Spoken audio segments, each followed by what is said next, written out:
अस्सलाम वालेकुम जी। तो आज हमने मैथमेटिक्स 9th आर्ट ग्रुप की जो है वो हमारे पास एक्सरसाइज 1.1 की काफ़ी ज़्यादा एग्जांपल्स रहती थी, वो वाली डिस्कस करते हैं। तो ये आप देख सकते हैं, ये यहाँ तक हमने कर लिया था। इसके बाद है convert a fraction to the percentage. अब अगर आपने पहले वाले क्वेश्चन में जो है वो आपने एग्जाम्पल्स देखी थी और उनके अंदर आपने किया था, आपको जो है वो परसेंटेज गिवन थी, उसको आप फ्रैक्शन में लेके गए थे। और यहाँ पे उसने कहा जी कि अगर आपको फ्रैक्शन गिवन हो तो आपने उसको परसेंटेज में लेके जाना है। तो यहाँ पर जो है वो आपने देखा था, अगर आपको परसेंटेज गिवन थी उसको आप फ्रैक्शन में लेकर आ रहे थे, तो यहाँ पर आपने उसको डिवाइड किया था 100 से, या फिर मल्टीप्लाई किया था 1/100 से। तो इस केस में आपको पता है, इस केस में आप इसको 100% से ये देखें जी मल्टीप्लाई कर लेंगे। तो ये देखते हैं, फॉर एग्जाम्पल ये पहला क्वेश्चन है, इसमें उसने कहा जी 7/20। तो ये देखें 7/20। तो 7/20 को हम जो है वो कर लेते हैं। 7/20 जो है ये बन जाएगा, आपको इसको मल्टीप्लाई करना है, ये हो जाएगा जी 7/20 मल्टीप्लाई बाय 100%। तो आपने ये 0 0 से कट किया। अब ये दो जो है ये इससे 5 दूनी 10, तो ये आ जाएगा 35%। आप देख सकते हैं 35% आ गए। इसके अलावा दूसरा क्वेश्चन है जी 9/20। तो सिमिलरली इसको भी आप क्या करेंगे, 9/20 मल्टीप्लाई बाय 100 आपने कर लिया, और उसके बाद जो है ये 0 0 से कट गया, 2 जो है वो यहाँ पर 5 आ गया, तो ये आ गया 45%। तीसरा क्वेश्चन देखते हैं जी, ये आ गया जी हमारे पास 7/5। तो अगेन ये कैसे आ गया, ये आ गया जी 7/5 इंटू, सॉरी यहाँ परसेंटेज का साइन भी आना, इंटू 100%। तो ये आ गया जी अगेन 5 दूनी 10 और 5 सिफर, तो ये आ गई 7, तो 140%। वैसे थोड़ी सी अजीब बात लगती है कि परसेंटेज का मतलब है कि आउट ऑफ 100, तो आउट ऑफ 100 140 का क्या मतलब है। तो अभी के लिए आप इसको डाइजेस्ट कर लें और ये देखें ये आ सकता है। उसके अलावा फोर्थ वन जो है जी 1/3 है, 1/3।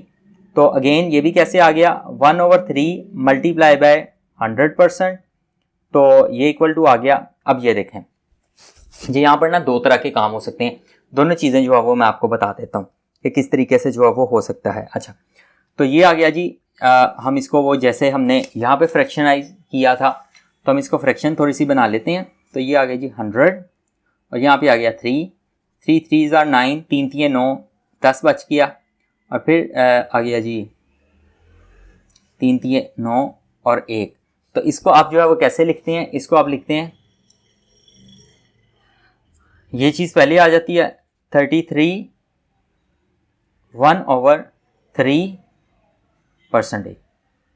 तो ये तकरीबन 34.5 नहीं 33 से थोड़ी सी ज़्यादा जो है वो परसेंटेज बन जाती है। ये आप देख लें। अच्छा, यहाँ पे परसेंटेज इस तरीके से है, अगर आपको, लेकिन यहाँ पे उसने गया हुआ गिविंग योर डेसिमल प्लेसेस तक, तो डेसिमल प्लेसेस तक अगर आपने देना हो तो उसके लिए आपको जो है वो नेक्स्ट क्वेश्चन को आपने देखना चाहिए। तो convert a percentage to decimal, we look at the following example. तो ये आप देख सकते हैं, यहाँ पर ये जो है वो एग्जांपल इसने की हुई है। तो उसने कहा जी 54% को, अब यहाँ तक आपके पास जो आ गया ना, इसके बाद अगला स्टेप आप करेंगे तो आप इसको डेसिमल में कन्वर्ट कर सकते हैं। तो वो आप देख लेते हैं। तो 54 यहाँ पर पहला उसने दिया हुआ है जी 54%, दूसरा दिया हुआ है 16 1/2%, और तीसरा दिया हुआ है जी 27 1/3%। तो इसको देख लेते हैं, ये सिंपल सा हो जाएगा 54 डिवाइडेड बाय 100, क्योंकि अब आप जो है वो देखें परसेंटेज से किसी चीज में कन्वर्ट करना है। तो यहां पर भी आप परसेंटेज टू फ्रैक्शन कन्वर्ट कर रहे थे, तो आप इसको डिवाइड कर रहे थे 100 से। यहां पर भी आप परसेंटेज टू डेसिमल कर रहे हैं, तो आपने जो है वो इसको डिवाइड कर देना 100 से। तो देखिए 100 से डिवाइड कर दिया, तो आपको पता है कि ये यहाँ पे आपने लिखना है 54, और ये एक जीरो की जगह यहाँ पे आएगा डेसिमल, इस जीरो की वजह से यहाँ पे आएगा, तो यहाँ करके जो है वो हमारा डेसिमल पॉइंट आ जाएगा। तो ये हमारा आंसर आ गया। अब इसको देख लेते हैं। तो इसको एक स्टेप हमें फर्दर करना पड़ेगा। वो फर्दर क्या करना पड़ेगा, अगेन आप ऐसे करना चाहें आप ऐसे करके कर सकते हैं, और यहाँ डायरेक्ट भी कर सकते हैं। 16 कम 16, 16 दूना 32 और एक 33, 33/2 इंटू 1/100, और 33/2 1/100, और आप जो है वो इसको देख सकते हैं कि ये आ गया हमारे पास, ये आ गया 33/200।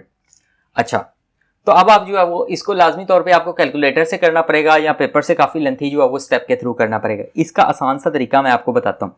आपको ना ये देखें, अच्छा जी, इसको आसान सा तरीका ये देखें, ये 16 है ना, तो आपको ना ये 1/2 और 1/3 आपको पता होना चाहिए कि 1/3 को जब हम डेसिमल में कन्वर्ट करते हैं ना तो ये एक्चुअल में हमारे पास क्या आती है चीज़। तो फॉर एग्जांपल मैं आपको बताता हूँ। सो जब हम 1/2 को करते हैं, 1/2 को ये देखें ऐसे करके करते हैं, तो हमने यहाँ पे अंदर रखा 1 और नीचे रखा 2, तो आपको पता है यहाँ पर आ गया डेसिमल पॉइंट, और इस डेसिमल की वजह से यहाँ पे आ गया 0, और किससे मल्टीप्लाई करेंगे हमारे पास 10 आ जाए, तो हमें पता है हम 5 से मल्टीप्लाई करेंगे तो हमारे पास यहाँ पर जो है वो 10 आ जाएगा। तो इसका मतलब है इस 1/2 को आप लिख सकते हैं 16 प्लस 0.5, बिल्कुल वैसे ही जैसे कि पिछली एग्जांपल में एक में मैंने आपको बताया था कि आप इसको ये 16.05, इसका मतलब बिल्कुल यही होता है 16 प्लस 1/2, और 1/2 को आपने लिख दिया 0.5, तो ये हमारे पास आ गया 16.5 इंटू 1/100। ठीक हो गया। अगर आपने इसका डेसिमल खत्म करना हो तो इसका डेसिमल हम कैसे खत्म कर सकते हैं, इसका डेसिमल खत्म करने के लिए हम कर सकते हैं 165 डिवाइडेड बाय 1, और डेसिमल के बाद जितने डिजिट्स हों, तो यहाँ पे एक डिजिट है तो यहाँ पे 0 आ जाएगा, मल्टीप्लाई 1/100, तो ये आ गया 165 डिवाइडेड बाय 1000, 2 0 इसके 1 0 इसका, और ये आ गया। अब आपने ये सीखना है 165 डेसिमल यहाँ पे आ गया, इस 1 0 की वजह से यहाँ पे आ गया और एक यहाँ पे आ गया, तो इसका मतलब है कि ये हमारे पास आ गया। मेरे ख्याल से ये वाला तरीका ज़्यादा आसान है कि आप इसको ऐसे करके लिख लें। अगेन 27, ये तीसरा क्वेश्चन जो है वो हमारे पास आ गया, ये वाला यहाँ पर, इसको भी देख लेते हैं। तो हम यहाँ पे देखते हैं, अंदर रखा हमने 1, बाहर रखा 3, तो पॉइंट लगाया तो ये आ गया 0, ठीक है।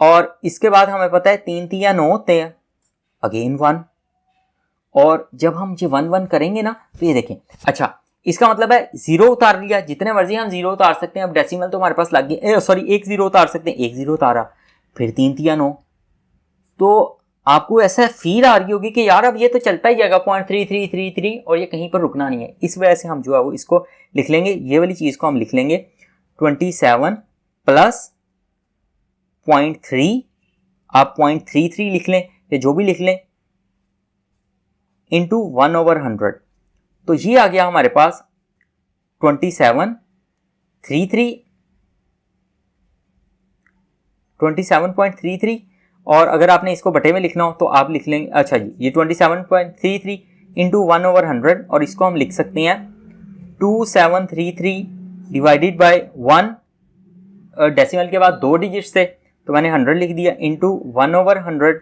तो ये आ गया 2733 डिवाइडेड बाय 1 2 3 4, तो ये आ गया हमारे पास 2733, 2 इसके 0 चले गए, 2 इसके 0, और यहाँ पर करके जो हमारे पास डेसिमल पॉइंट आ गया, तो ये हमारे पास आ गया 2733।